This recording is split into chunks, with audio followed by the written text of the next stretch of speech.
స్వాగతం. డిజిటల్ మోసాల నుండి రక్షించే మార్గాలు తెలుసుకుందాం.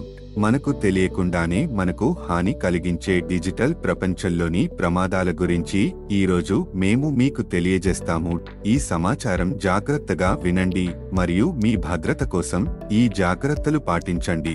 డిజిటల్ ప్రపంచం వల్ల మన జీవితం సుఖమయం అయ్యింది. అయితే ఇందులో కొన్ని ప్రమాదాలు కూడా ఉన్నాయి. వాటి గురించి మనం తెలుసుకోవాలి.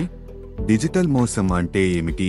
ఇంటర్నెట్ మరియు మొబైల్, కంప్యూటర్ లాంటి డిజిటల్ సాధనాలు ఉపయోగించి చేసే చట్టవిరుద్ధ కార్యకలాపాలనే డిజిటల్ మోసం అంటారు. ఇలాంటి మోసాలు ఎలా జరుగుతాయో తెలుసుకుందాం రండి.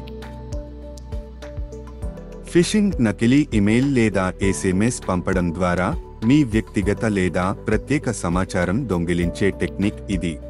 మాల్వేర్ మీ ఫోన్ లేదా కంప్యూటర్లోకి ప్రవేశించి మీ సమాచారం దొంగిలించే సాఫ్ట్వేర్ ఇది. ఆన్లైన్ స్కామ్, నకిలీ వస్తువులు లేదా సేవలు విక్రయించడం ద్వారా డబ్బు సంపాదించడం కోసం వేసే ప్రణాళిక ఇది.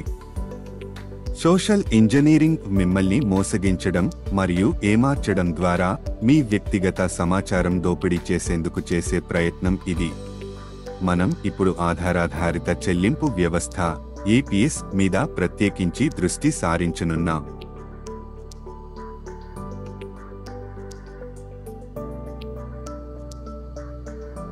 మన గ్రామాల్లో చెల్లింపులు మరియు లావాదేవీలు సులభతరం చేసే వ్యవస్థ ఇది. అయితే దీని ద్వారా కూడా ఇప్పుడు మోసాలు జరుగుతున్నాయి.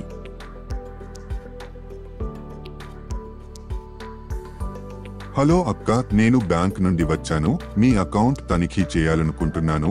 మీ ఆధార్ నంబర్ మరియు వేలిముద్ర ఇవ్వండి. సరే, నేను ఇంటికెళ్ళి తీసుకొస్తాను. ఆశ, నీకు గుర్తుందా? మన వ్యక్తిగత సమాచారం కోసం ఏ బ్యాంకు అధికారి కూడా మనల్ని అడగరని మనకు చెప్పారు కదా. ఇది మోసం కావచ్చు. ఓహ్, దీని గురించి కంగారు అక్కర్లేదు. మీరు నాకు ఇవ్వండి, నేనే అన్ని చూసుకుంటాను. కానీ బ్యాంక్ వాళ్ళు ఇలాంటివి చేయరు కదా.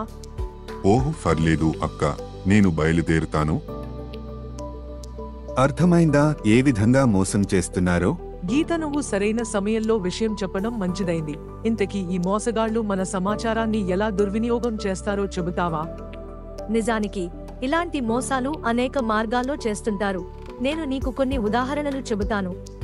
మొదటి మార్గం, కొన్నిసార్లు తాము బ్యాంకు ఉద్యోగులుగా చెప్పుకునే ఈ మోసగాళ్లు బయోమెట్రిక్ రీడర్లో మన బొటనవేలుని మళ్లీ ఉంచాల్సిందిగా అడుగుతారు. నిజానికి మనం 1 లేదా 2 సార్లు మాత్రమే అలా ఉంచాల్సి ఉంటుంది. అయితే వాళ్ళు మన వేలిని అనేక సార్లు పెట్టించుకోవడం ద్వారా మన అకౌంట్ నుండి డబ్బులు విత్డ్రా చేస్తారు లేదా వేరొక అకౌంట్ కి ట్రాన్స్ఫర్ చేస్తారు. రెండవ మార్గం, ఎల్లప్పుడూ మీ సెల్ ఫోన్ నంబర్ను మీ అకౌంట్తో లింక్ చేసి ఉంచండి. తద్వారా డబ్బు విత్డ్రా జరిగిన వెంటనే మనకు ఎస్ఎంఎస్ వస్తుంది. ఫోన్ నంబర్ లింక్ చేయకపోతే అలాంటి మోసాలకు మీరు గురికావచ్చు.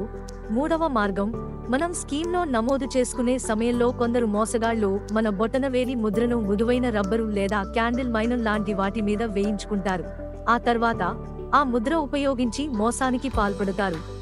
ఇది చాలా ప్రమాదకరం. ఈ విషయంలో మనం మరింత అప్రమత్తంగా ఉండాలి. ఉదాసీనత పనికిరాదు.